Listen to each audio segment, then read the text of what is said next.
Bom, querido, nesta manhã eu quero trazer uma palavra de reflexão sobre as três vontades, os três tempos, os três espíritos e os três chamados, beleza? Eu não sei como é que tá o áudio aí devido ao barulho, tem muito vento aqui, tem muito carro correndo, mas vamos lá.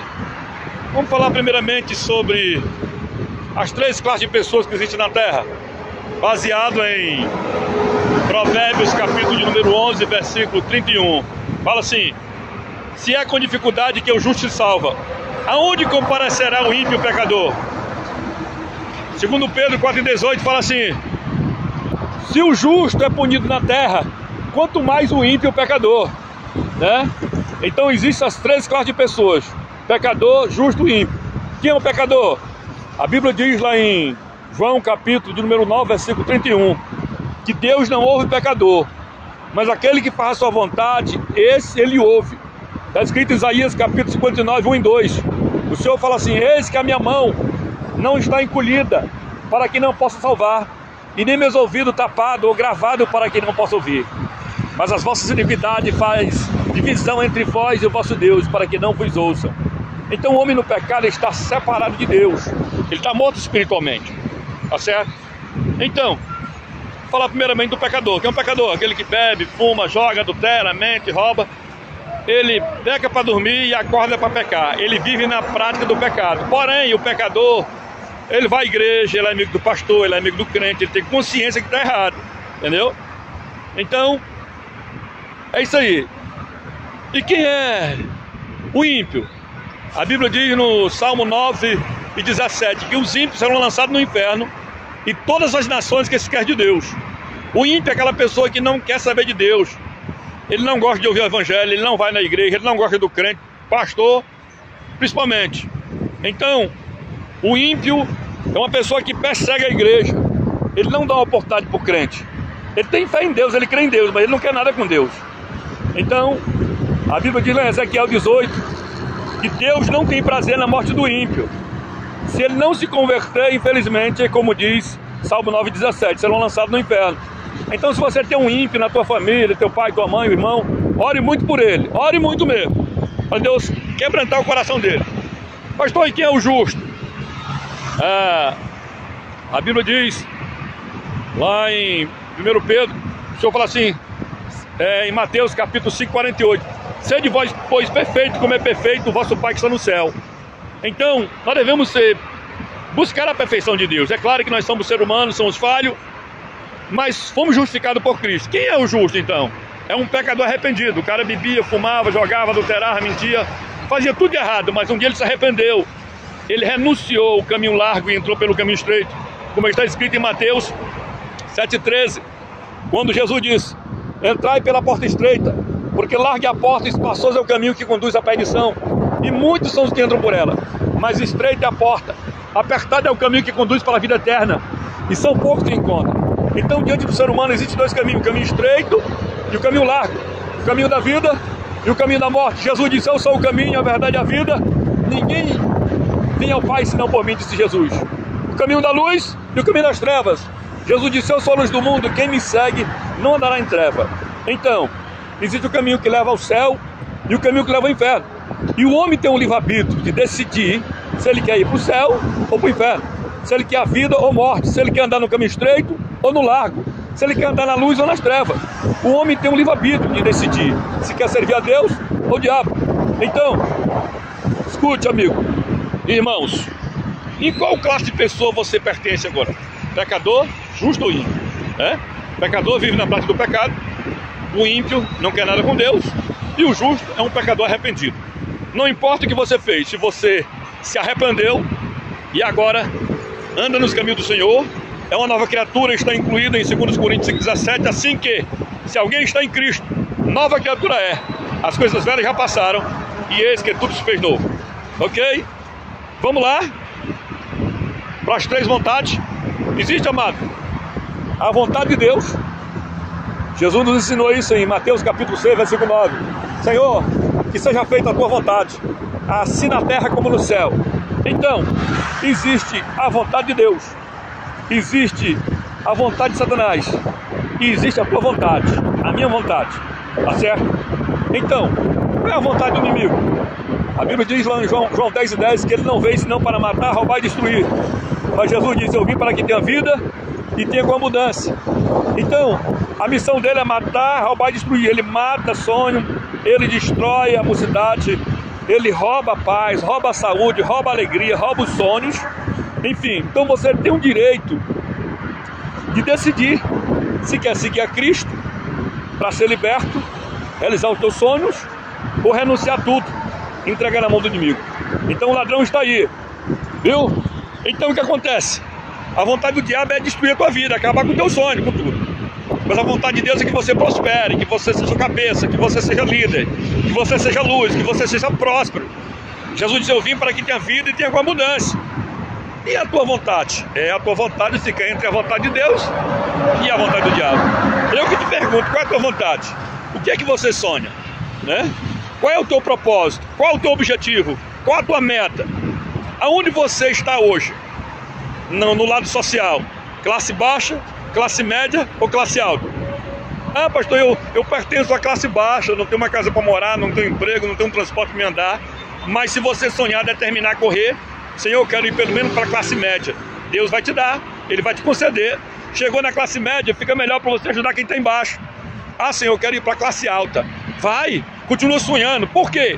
A Bíblia diz no Salmo 24:1, do Senhor é a terra e a sua plenitude, o mundo e todos aqueles que nele habitam, tudo pertence a Ele. Está escrito em Ageu 2:8. O Senhor fala assim: minha prata, meu é o ouro, diz o Senhor dos Exércitos.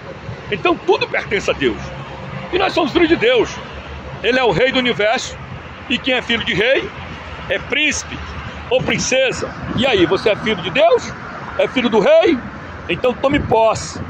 Você pode sonhar, determinar. Jó 28:22, determinando tu algum negócio, ser-te-á firme, e a luz brilhará nos teus caminhos. Então determine a tua meta, teu sonho, teu objetivo, e corra atrás. Tiago 2:26 fala assim: assim como o corpo, o seu espírito está morto, assim também a fé sem obra é morta. Tem sonho? Tem objetivo? Corra atrás, determine, se esforce. A Bíblia diz lá em Mateus capítulo 11, versículo 12, que o reino de Deus é ganho pelo esforço. Aquele que se esforça é a pudera dele. Então, não fique só esperando. Vou falar agora sobre os três espíritos. Existe o Espírito de Deus, que convence o homem do pecado, da justiça e do juízo. Existe o Espírito de vida. Lá em Gênesis 1:26, Deus falou assim: façamos o homem a nossa imagem conforme a nossa semelhança. Glória a Deus, Deus te abençoe, meu filho. Então, e aí o Senhor fez aquele boneco de barro e soprou nas suas narinas um espírito de vida, e o homem se tornou alma vivente. Então, quando ele tornou-se alma vivente, ele recebeu o espírito de vida. Mas tem um Espírito Santo. O homem natural no pecado, ele está separado de Deus, ele tem apenas o espírito de vida. Ele não tem um Espírito Santo. E muitas vezes existe algum outro espírito, o espírito do diabo, que o inimigo, ele oprime a pessoa na bebida, na cachaça, no alcoolismo, ou seja, de prostituição. É o espírito Zé Pilintra, Nego Gesso, Tranca-Rua, Chucaveira, Maria Patira, Maria Mulambo. Tanto demônio que existe na terra, que oprime as pessoas e que receberam até apelidos, né? E se a pessoa não está servindo a Deus, não entregou-se totalmente ao Senhor, ele pode ser oprimido por algum desses espíritos e passa a praticar coisas que ele não quer fazer. Ele não sabe nem por que faz, não sabe por que bebe, não sabe por que rouba, não sabe por que mata, tem vontade de se libertar e não consegue. Sabe por quê? Porque existe um espírito do diabo, oprimindo estes demônios, certo? Mas para se libertar, Jesus disse em João 8:32, e conhecereis a verdade, e a verdade vos libertará. Tá? Então os três espíritos, o Espírito de Deus, o Espírito de vida e o Espírito do diabo. Que Deus te abençoe. Vou falar agora para você sobre as três classes de homem que existem na terra: varão, varela e varunca. Quem é o varão? O varão é aquele que é o cabeça. Ele é o cabeça, ele é o chefe, ele é o provedor, é o que cuida da esposa, cuida dos filhos, que trabalha, que rala, que dá o seu melhor para manter o sustento da casa. Esse é o varão. Ele é o chefe, ele é o cabeça. E a Bíblia diz lá em Efésios capítulo de número 5, versículo 22, que a mulher deve ser submissa ao homem, porque o homem é o cabeça e a mulher é apenas uma costela, uma auxiliadora. Lá em Gênesis no capítulo 2, versículo 24, Deus falou assim: deixará pois o homem o seu pai e a sua mãe, e unir-se à sua mulher, e serão os dois uma só carne. Então, lá em Gênesis 2,18, o Senhor fala assim: não é bom que o homem esteja só, portanto far-lhe-ei para ele uma adjuntora, para que ele corresponda. Então Deus fez cair um profundo sono sobre o homem, e da sua costela trouxe a sua linda mulher, Eva. Aí lá no versículo 24, Adão se levantou e citou uma poesia bonita para Eva, dizendo assim: essa agora é carne da minha carne e osso dos meus ossos. Então, e agora serão os dois uma só carne. É isso aí. Mas eu estou falando sobre o quê? Sobre os três tipos de homem: o varão, o varela e o varunca. O varão é aquele que é o chefe, cabeça, o líder, o provedor. E quem é o varela? Aquele que não tem autoridade sobre a casa. Direitos iguais. Amós 3:3, poderão dois andar juntos se não tiver de acordo? Tem que ter acordo, concordância, diálogo, né? Combinar, agir, pensar, determinar, correr atrás, enfim, é importante que tenha direitos iguais. Eu não sou contra não, entendeu? Ele mandar e ela mandar também. Nós somos o chefe aqui da casa, beleza? Mas o pior de todos não é o varão, não é o varela, o pior de todo é o varunca, que manda ela, e ele não manda em nada. Quem manda é ela. Tem uma chave que você vai pegar emprestado e diz: rapaz, falar com a mulher aí. Se ela emprestar, entendeu?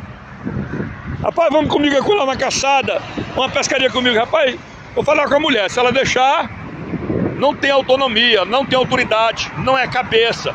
Ele é um varunca. Então cuidado, varão. Toma posição, viu? Não seja um machista não, aquele que escraviza a mulher, até porque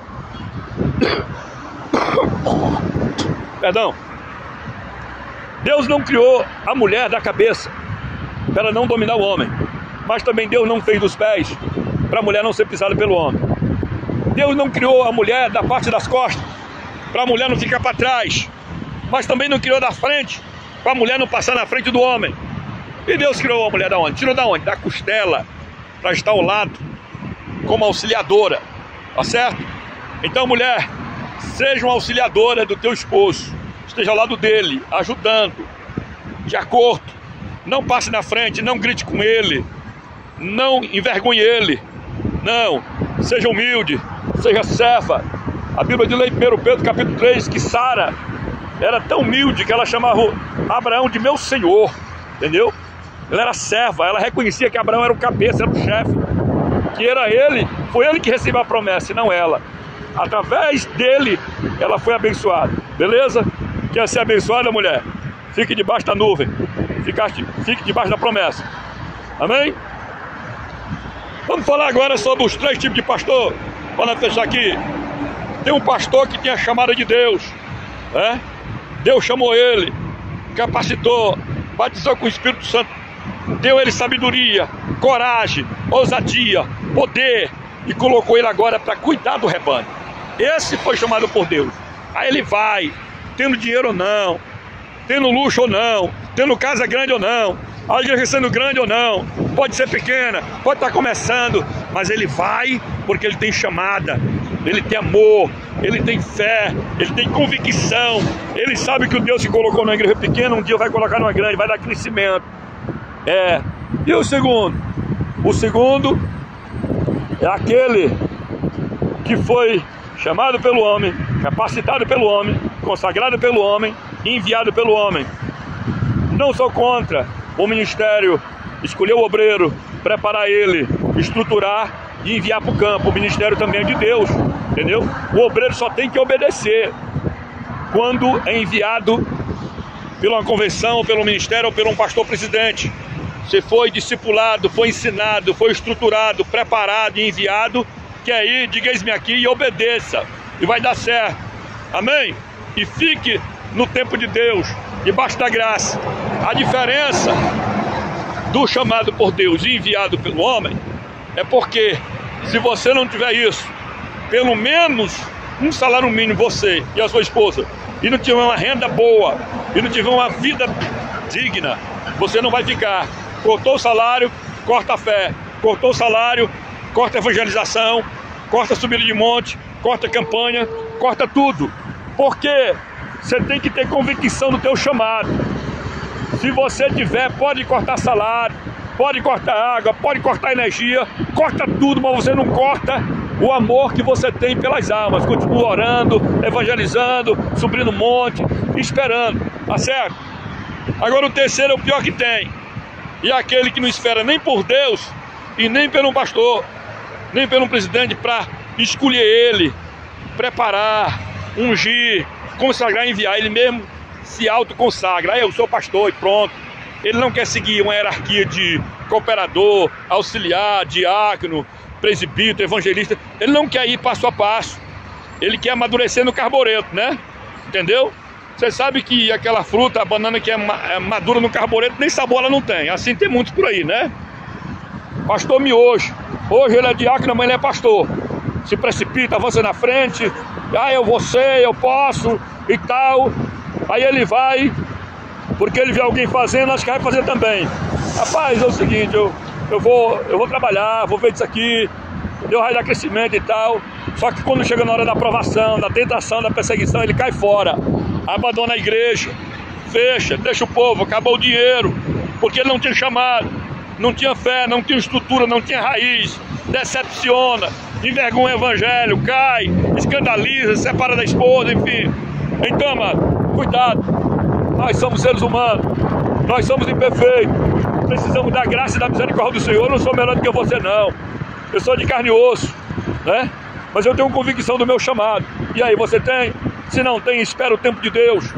Obedeça. Aleluia. Seja enviado por Deus e enviado pelo ministério.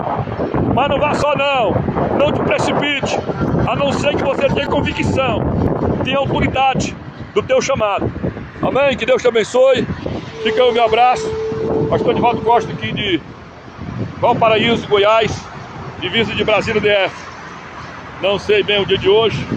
2 de setembro de 2023. Amém? Um cheiro no coração.